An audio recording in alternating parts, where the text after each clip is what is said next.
Show? Jesus Cristo é o Filho de Deus? Por muito tempo, Deus falou várias vezes e de diversas maneiras a nossos antepassados por meio dos profetas. E agora, nesses últimos dias, ele nos falou por meio do Filho, o qual ele designou como herdeiro de todas as coisas e por meio de quem criou o universo. O Filho irradia a glória de Deus, expressa de forma exata o que Deus é e com sua palavra poderosa sustenta todas as coisas. Depois de nos purificar de nossos pecados, sentou-se no lugar de honra, à direita do Deus majestoso no céu, o que revela que o Filho é muito superior aos anjos, e o nome que ele herdou superior ao nome deles. Aí o que acontece aqui nesse que ele fala assim, se o Filho é superior ao nome deles.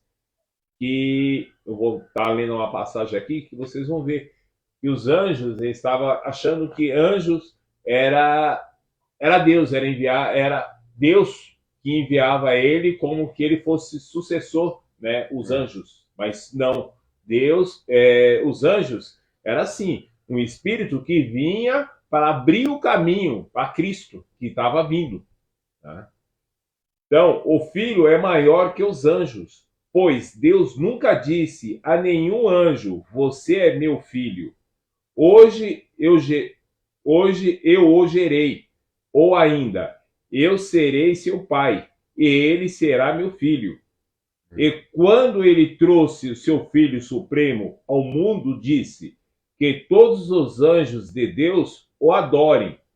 A respeito dos anjos, ele diz: ele envia seus anjos como o vento, e os seus servos como chamas de fogo. Mas ao seu Filho ele diz: teu trono, ó Deus, permanece para todos, ou sempre. Tu governas com cetro de justiça. Ama a justiça e odeia o mal. Pois isso Deus, o teu Deus, te ungiu, derramou sobre ti o óleo da alegria. Mas que sobre qualquer outro, e diz também: no princípio o Senhor lançaste o fundamento da terra, e com tuas mãos formaste o céu. Eles deixarão de existir, mas tu permanecerás para sempre. Eles se desgastarão como roupas velhas. Tu os desdobrarás como um manto e te desfará deles como roupa velha. Tu, porém, és sempre o mesmo. Teus dias jamais terão fim. Ele nunca disse a nenhum de seus anjos: sente-se no lugar de honra, à minha direita, até que eu humilhe seus inimigos e os ponha debaixo de seus pés. Portanto, os anjos são apenas servos, espíritos enviados para cuidar daqueles que herdarão a salvação. Então, hoje, os anjos, o espírito que está ao nosso lado, sempre nos ajudando a elevar, atirando, procurando mostrar o caminho para a gente não ficar no pecado. Tá? E quando a gente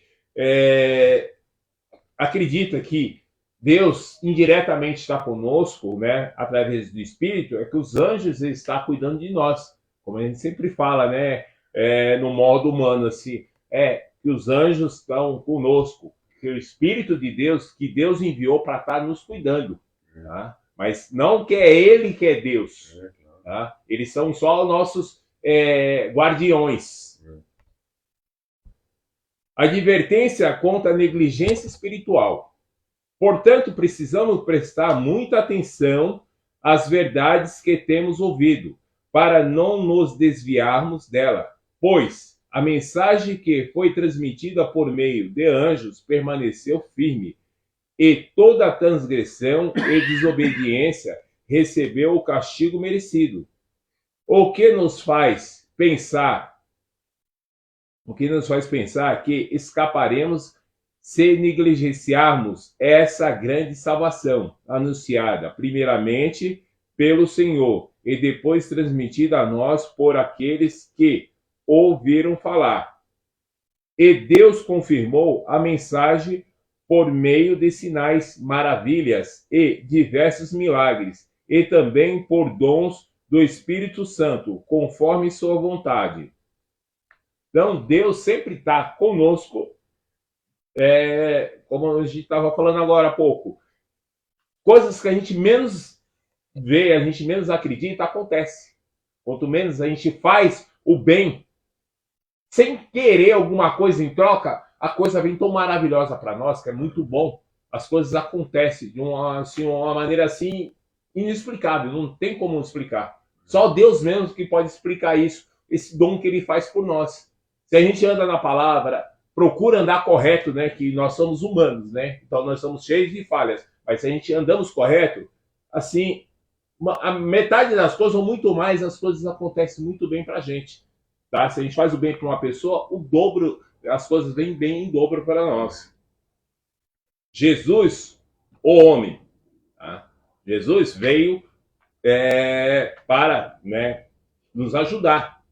Mas só que ele foi transformado em homem, tá? Ele teve o sangue, o espírito, tá? A carne. Aí, desse jeito, ele não é totalmente santo, porque ele se tornou o homem, tá? Ele é um santo, mas ele não é totalmente, porque ele teve que passar por todas essas aprovações que nós passamos. Tá? Além disso, não são anjos que governarão o mundo futuro a que nos referimos, porque em certo lugar alguém disse: quem é o simples mortal para que pense nele? Quem é o filho do homem para quem com ele te importes? E, no entanto, por pouco tempo o fizeste um pouco menor que os anjos e os coroates de glórias e honra.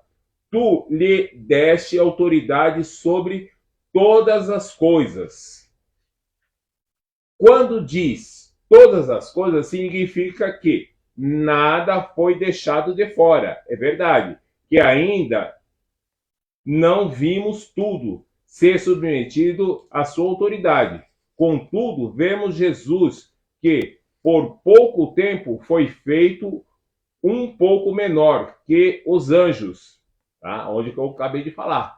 Que agora, quando ele se tornou homem, amém? Ele tem carne e sangue, ele se tornou um pouquinho menor do que os anjos. Não é porque ele não é, sim, praticamente quase perfeito.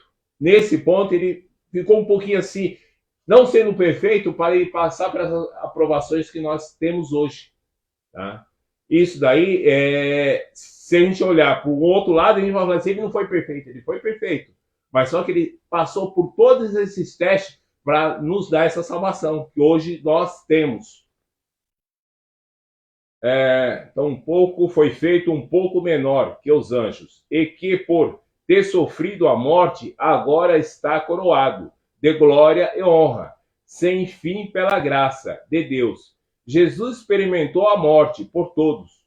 Deus, para quem e por meio de quem todas as coisas foram criadas, escolheu levar muitos filhos à glória.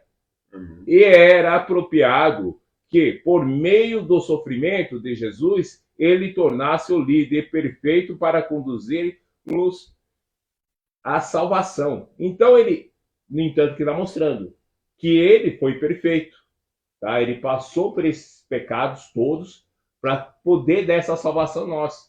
Então, nós temos que acreditar que ele veio assim para tirar todos esses males, que é difícil, sendo que o diabo está do nosso lado querendo também atrapalhar. Mas tendo Deus conosco, a gente, Deus e o seu Filho, né, Jesus, a gente vai ter essa salvação que a gente sempre almeja, que a gente quer, que a gente já está tendo. Assim, tanto o que santifica como os que são santificados, procede de um só. Por isso, Jesus não se envergonha de chamá-los de irmão, quando diz: proclamei teu nome a meus irmãos, no meio de teu povo reunido te louvarei. E também afirmo: porei minha confiança nele, isto é, eu e os filhos que Deus me deu. Então, a todos a gente tem que confiar. Nós temos Jesus, então a gente cada vez mais nós temos que confiar, acreditar. As coisas hoje acontecem, as coisas não vêm em vão, tá? Temos que ser perseverantes, temos que ser cristão mesmo na nossa palavra, crendo na salvação eterna. Nós já temos a salvação eterna quando nós tivemos Jesus em nossa vida, que ele acabou virando o Espírito Santo, que está dentro do nosso coração, da nossa alma. Assim, nós somos, assim, cada vez mais confiantes, nós temos força, nós temos, assim, que nem esse dia maravilhoso que nós estamos tendo. Dentro dessa maravilha, as coisas acontecem, as coisas se realizam. O mal nunca chega perto de nós. Visto, portanto, que o Filho são seres humanos, feito de carne e sangue, e o Filho também se tornou carne e sangue, pois somente assim ele poderia morrer, e somente ao morrer destruiria o diabo, que tinha o poder da morte. Só dessa maneira ele libertaria aqueles que durante toda a vida estiveram escravizados pelo medo da morte. Também sabemos que o Filho não veio para ajudar os anjos, mas sim os descendentes de Abraão. Portanto, era necessário que eles se tornassem semelhantes a seu irmão em todos os aspectos, de modo que pudesse ser nossos misericordiosos e fiel sumo sacerdote diante de Deus, e realizar o sacrifício que remove os pecados do povo, uma vez que ele próprio passou por sofrimento e tentação, é capaz de ajudar aqueles que são tentados. Então, como ele está falando, que Abraão antigamente era considerado Deus para muitos, né? Na Palestina, hoje a Mesopotâmia é considerada a Palestina. Então eles hoje eles veem assim que Abraão era Deus, e a gente já sabe que não é.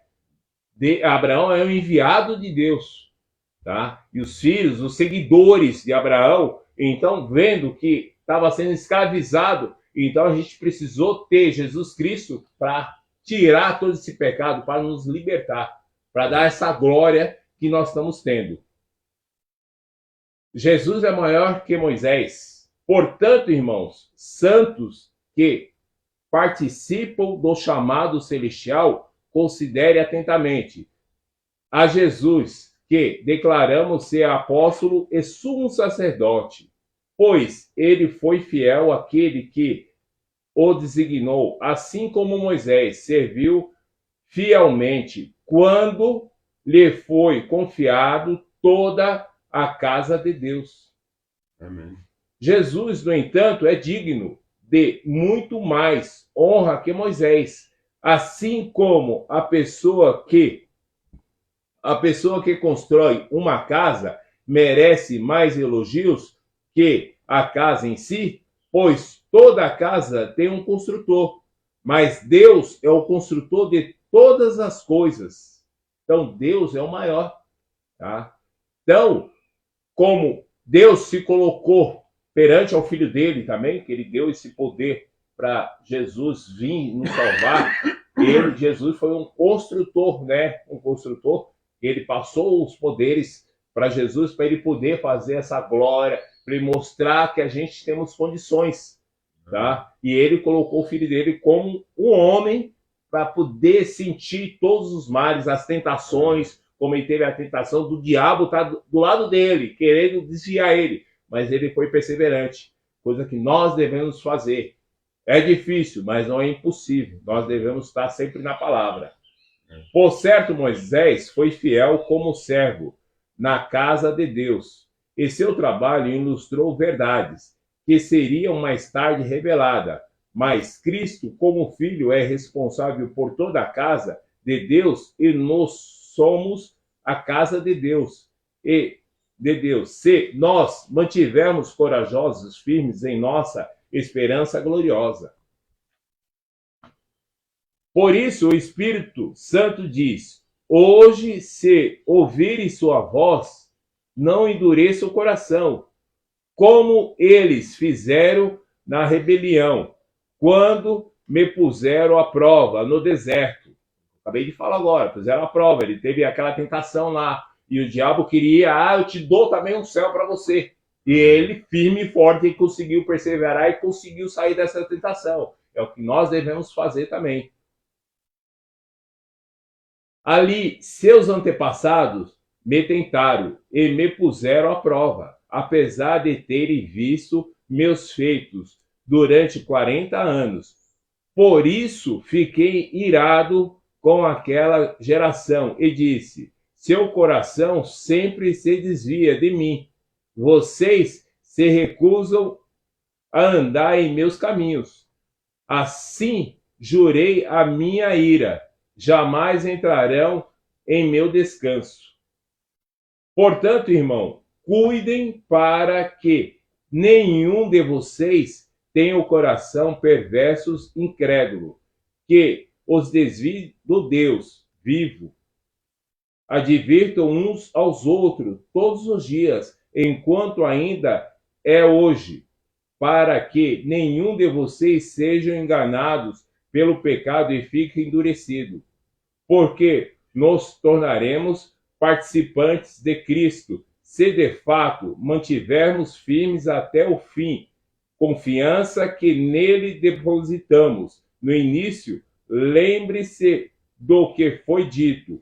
Hoje, se ouvires sua voz, não endureça o coração, como eles fizeram na rebelião.